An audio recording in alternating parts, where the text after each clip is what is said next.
Lando Norris may have just delivered the kind of mistake that haunts a driver's season if not his whole career. At a time when momentum was finally on his side, the timing couldn't have been worse. This was supposed to be the race where he closed the gap, maybe even flipped the script. Instead, it turned into a brutal reminder of how quickly things can go wrong in Formula One. During the Canadian Grand Prix, everything was set up for McLaren to shine. They had the pace, the weather threw just enough uncertainty to create opportunity, and both drivers were right in the mix.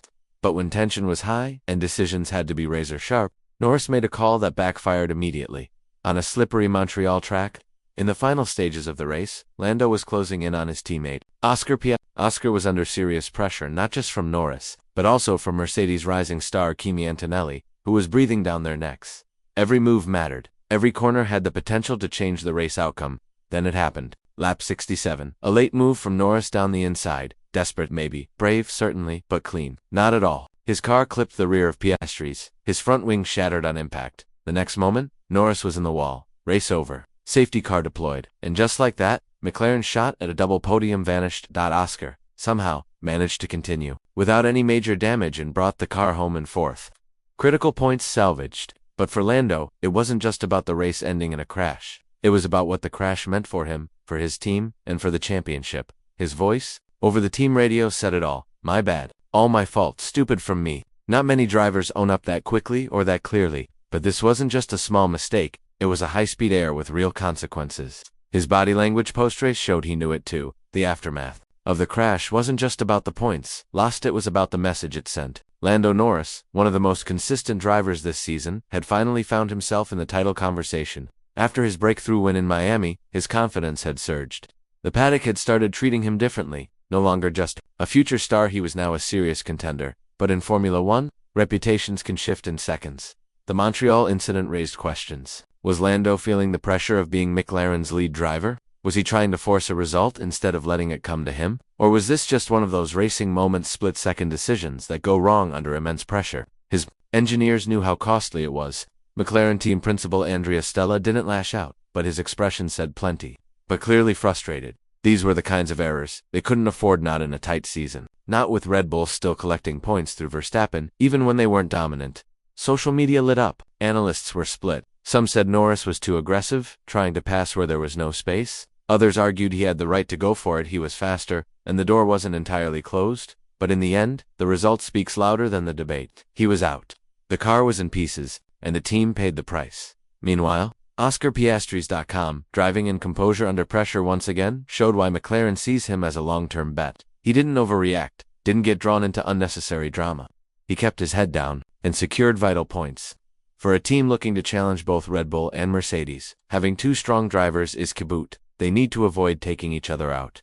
The Canadian GP might not define McLaren's season, but it might define how Norris handles pressure from now on. Was this just one misjudged move, or the start of a trend when things get tight? Back at the McLaren garage, the mood was heavy. Mechanics silently packed up gear, engineers pored over data, but all eyes eventually returned to one thing: the missed opportunity. A potential podium turned into a costly DNF. And while the team didn't lose everything, the damage wasn't just measured in points. It shook momentum. Lando sat for a long time before facing the media. When he finally did, there was no deflection, no excuses. He admitted his mistake straight up. That kind of honesty is rare in this sport, and it won him some respect. But it won't erase what happened. There's a reason drivers at the top stay calm in the most intense moments. It's not just about speed, it's about decision. The right move at the wrong time can ruin everything. And for Norris, it wasn't a lack of skill, it was a moment of impatience that cost dearly. Behind the scenes, McLaren's leadership now faces a different kind of problem. The car is strong, their pace is real, and their upgrades have been working. But now they need to manage dynamics between two young, hungry drivers. Both want to lead, both want wins. But if they don't find the right balance, they risk fighting each other more than the real opponents Red Bull and Mercedes.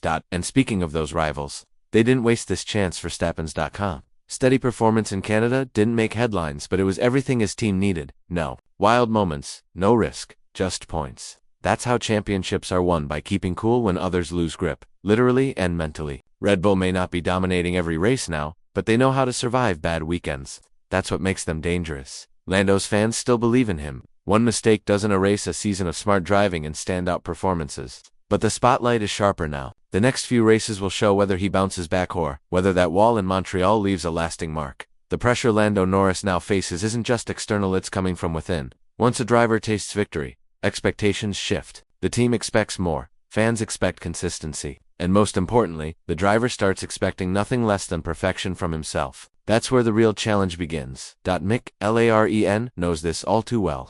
Their history is filled with moments of brilliance followed by heartbreak. They've been rebuilding for years, and now that they finally have a car capable of challenging, at the front, they can't afford missteps. Not from their drivers. And not from strategy. What happened in Canada has forced the team to take a closer look, not just at Lando's move, but at the dynamics between both drivers. Oscar Piastri's quiet consistency is earning attention. He doesn't make a lot of noise, but he gets the job done. That's the kind of driver who becomes a serious threat not just to rivals on other teams, but sometimes to their own teammate. As for Lando, the road ahead gets narrower. Every race from here becomes a test not just of speed, but of how he handles mounting expectations. The critics will point to the crash. The supporters will point to his overall performance this season. But in Formula One, memory is short. One moment defines the narrative until the next. Big result resets everything, and this is what separates champions from contenders. It's easy to be quick, it's harder to stay sharp. Race after race, when pressure builds and stakes rise. Lando's task now isn't just about getting back on the podium. It's about showing he's learned, adjusted, and ready to lead not follow. With the next few tracks suiting McLaren's car, there's a chance to recover lost ground. But any more costly errors, and the title fight could start slipping from their grasp, especially with Ferrari and Mercedes tightening the gap. It's now a matter of how he responds, not what he says, but how he drives. As the Formula One season marches forward, one thing is certain, every race now carries extra weight. The championship battle is no longer just about raw pace or car development. It's about mistake management, handling pressure, and seizing the right moments. And for Lando Norris, Montreal may have been the harshest lesson so far. His talent is unquestioned. His pace is proven, but the road to being a true title challenger isn't built on highlight reels, it's built on control, judgment, and timing. One miscalculation in Canada reminded everyone that F1 is as much a mental game as it is a physical one.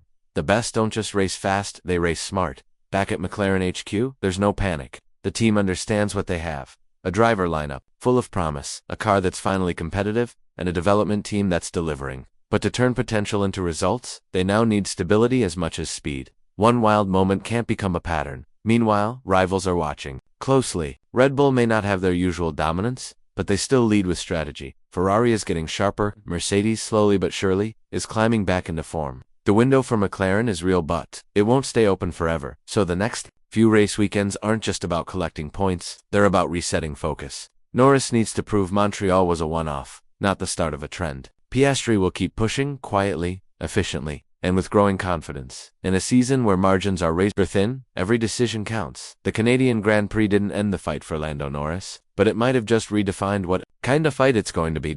Now the spotlight is on him. What he does next will speak louder than any apology, interview, or highlight clip ever could.